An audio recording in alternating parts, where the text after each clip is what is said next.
పరిమళము నీదేనా నాలో పరవశము నిజమేనా బొండు మల్లి పువ్వు కన్నా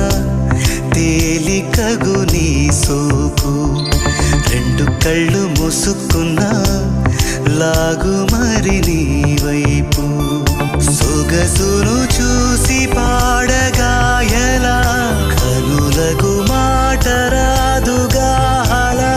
వింతల్లోనూ కొత్త వింత నువ్వేనా ఆ అందం అంటే అచ్చంగాను నువ్వే ఏ చిలిపి కళ్ళ